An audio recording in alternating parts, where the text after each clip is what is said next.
He swallows yet another shot before I can say or do anything else. Aaron, no. I reach out to restrain his arm, but he manages to evade me and snatch 2 bottles from the table. A Jack Daniels and a... Sake? Sake? Who brought sake to this thing? Rice. If not for the situation at hand, I would laugh. Frustrated, I rub my forehead with a groan before I focus on Aaron. Aaron, especially not the sake. You don't know how strong that shit is. The rice. The rice, though.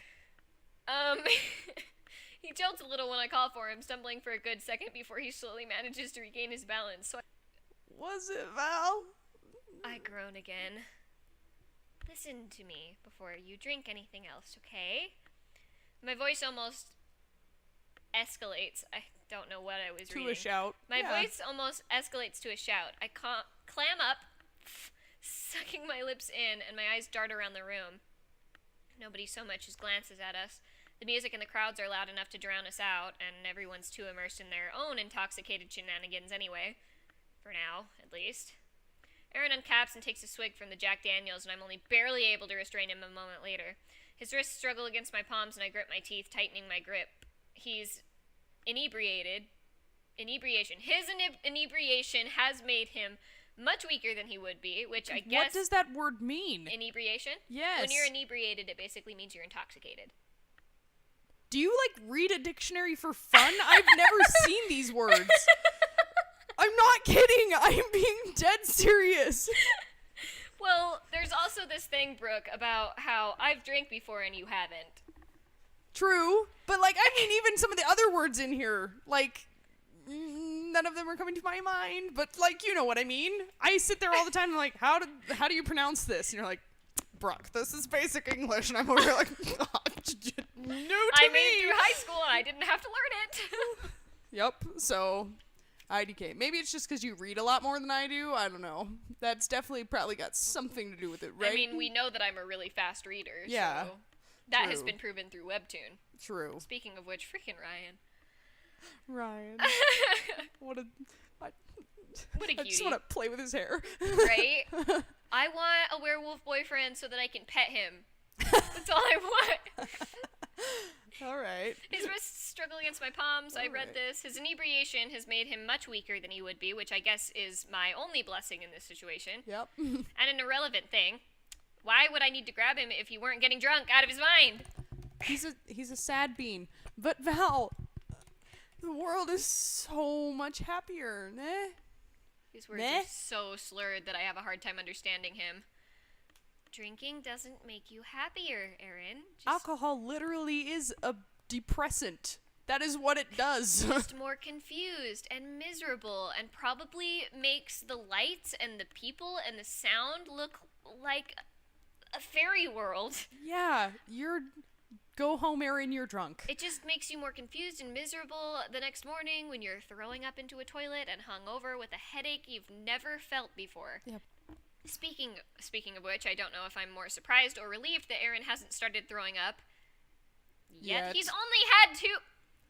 No, she stated that he's had a couple, but he's apparently a lightweight. Obviously. I mean, he's 17, so... Being 17 doesn't make you a lightweight, but...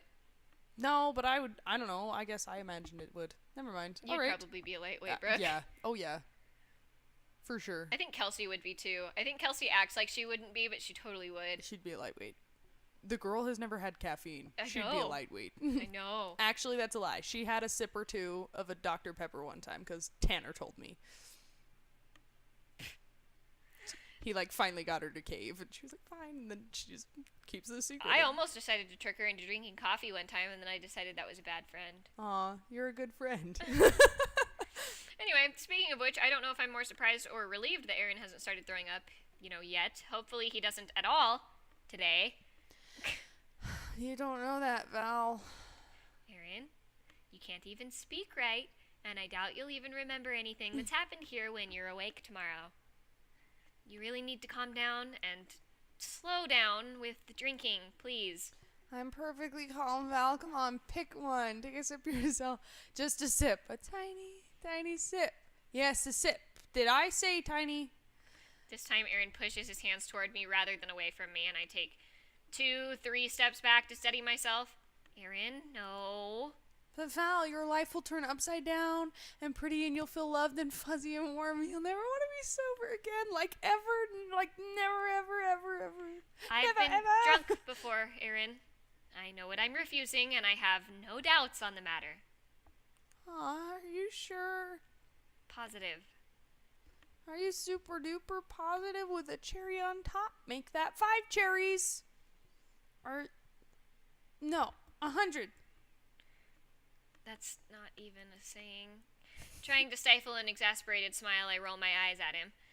Yes, Aaron, super duper positive with 100 cherries on top. Your face is redder than mine has ever been, and I get freaking Asian glow. She's a weeb. Asian glow? You glow? You're an alien. No, I just mean I get red really fast when I... Hey, everyone! No, please don't shout. Everyone, we got an alien over here. Val's an alien from Asia, but an alien Asia. What? Barring a What? muted chatter from deeper inside the house and the even ever-pounding Racist. music, the room almost goes dead quiet for once, almost for the briefest of seconds. When a cheer and a series of random shouts erupt so loud and cacophonous, my eardrums nearly burst. Cacophonous. I can guess what that means. Okay, moving on. Alien. Yes. Yes. Wait. Do you know it's not a hoax, though? Does she have proof? Yeah. Show me your antenna. Why do you look like a human? Take off your mask. God. Christ, did someone serve weed brownies before we got here? Yes. Or are they just trolling me? Also I that. refuse to believe drunks can be this obnoxious or this gullible. You're wrong. You are. I look around in frustration and notice that most people are chuckling quietly in subdued amusement. Even many of those who cheered, clearly not drunk enough to believe Aaron's delirious shouts, but not nice enough to help as a handful of people crowd around me. Screw them. Screw them all. Yes. What? No, I'm not an alien. I'm not even the synonym is immigrant type of alien. I was born here, okay? That's what all aliens say. What? No, guys. I know Valerie's pretty dang cool, but don't harass her. Thanks? You started this? I'd probably be more grateful if you hadn't started this ordeal for me. She's me. Wait. Look how she's, like, imprisoning the poor guy with her hands and stuff. She's an able alien. Able. I shake my Kill head. it with fire. Too exhausted to retort.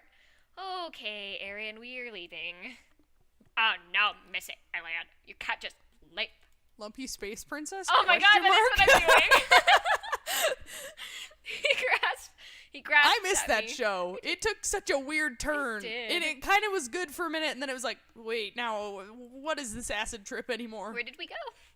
He grasps at me. I duck and stride away backwards, dragging Aaron with me. No, I won't let you leave either, Val. Leaving is bad. You gotta make friends, like me. Let's be friends, Val, together. And with these humans, you like humans, right? Aaron? No. Leave with me now. You are ridiculously drunk, and I am not drunk, Val. Not drunk. Am I drunk, you guys? You human guys who actually know what drunk even means. You're drunk, hon, but not that drunk. You're, like, perfectly drunk. See? Listen to her. She knows what's up. Aaron, no. Perfectly drunk. What? I'm just gonna. There is no such thing. No. There's no such thing. You're either not drunk enough to get to the point where he's at, Right. like basically to the point I won't remember this in the morning, Mm-hmm. or you're too drunk, in which case you'll wake up in the morning, not remember anything, and have the worst hangover in the world. There is no line. It's just a jump. It's a cliff. I'm just gonna pull you out of here if you refuse to leave with me. I don't know if you've got an ounce of restraint in you, and I don't even want to think about what you'd get yourself into if I let you stay here alone. Drugs. Aaron pouts and hops down, his back flat against the floor. Oh my god. Like a little baby. His wrists are still in my grip, but only barely. His veins almost look like they're popping from the way Aaron continues to clutch so tightly on the alcohol bottles as if they're his savior. Can you imagine him just like pouting, holding these up in the air? No! Somebody take a picture. Can't Make sure we have proof in the morning. True. Can't take me if I lie down, eh? For a brief moment, I consider letting Aaron stay. If he wants to make mistakes that will haunt him for the rest of his college experience, it is his life. I should let him. If he wants to dive off of a table thinking he's Superman, I should let him. If he wants to drink too much and die of toxicity, he won't. I should let him. I mean, you can die of drinking like 30 gallons of water in 20 minutes. So, I mean, it's possible if he was really going that fast as she's making it sound. But she's stopping him. You're right. It's been a good amount of time. You're right. Taking a deep breath, I shake my head and reevaluate my priorities. Calm down, Val. Even if he's an obnoxious little butt when he has even an ounce of alcohol in him. Okay, even if he may or may not be somewhat annoying constantly, you need him for the school project. Yeah, that's as good of motivation as any to keep him alive. Think about your precious GPA, Val. Precious GPA. Precious. For a second, I wonder if I'm drunk too, realizing just how morbid my own thoughts are, but then I decide I don't care. Are you drunk? You didn't... She hasn't had a drink. No. It's been a long day. I'm getting out of here, and Aaron is coming with me. As the commotion... face. As the commotion continues around us, as the people cheer and continue spouting whatever crap they can think of about aliens from Mars, I silently, steadily pull Aaron towards the door. You know that guy from Ancient Aliens is back there, right? Like, oh my god, she's an alien. Like... Irene and her group of friends take this moment to distract the crowd with a deafening series of pops and hollers to celebrate her birthday, and the drunkards switch their attention to them instead, making my escape much, much easier. Thanks, homegirl. Look, Irene! I see her wink from the corner of her eye. That's not a wink. But when she sees Aaron lying on the ground, her eyes widen into saucers, as do the eyes of anyone who is sober enough to see us as, you know, anything other than alien and captive. True. Oh, but they love you. Trust me, this isn't love. I've seen love, true love, with my own two eyes, thanks to the red strings.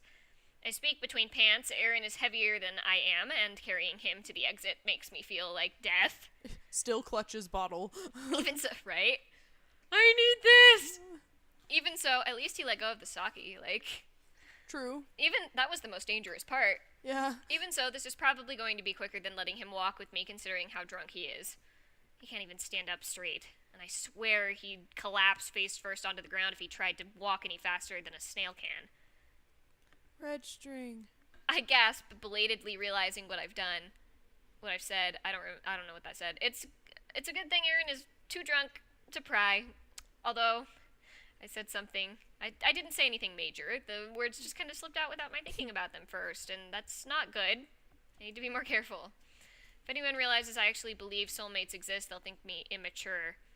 If I, try to explain just how I know the truth, they'll drive me to the nearest mental institution. Man, it'd be cool if those red string thingies exist from Legends, right? I wanna hope they do. I freeze for a heartbeat at his words, and sad. When I resume pulling him, that's really sad. Poor thing. When I resume pulling him outside, a heavy, leaden sort of pity slows me down.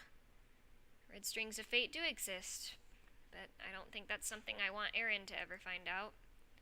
While Aaron may fall in love with women in the future, none of them will be perfect for him, and he'll be perfect for no one. He and the others with broken strings will be lacking where it matters most. Although they may not know it, they'll subconsciously be pulled towards their real lover, the people they will actually completely belong with. The only thing they'll have going for them is their ignorance. They won't consciously know just how much they're missing out on, although part of me wonders if that only makes things worse. At its core, fate and the concept of fated lovers is inherently a blessing. I want to believe that, and I do. But at the same time, I can't help but wonder... Can't help but fret. I was supposed to go vegetarian, she says. Yeah, never doing that.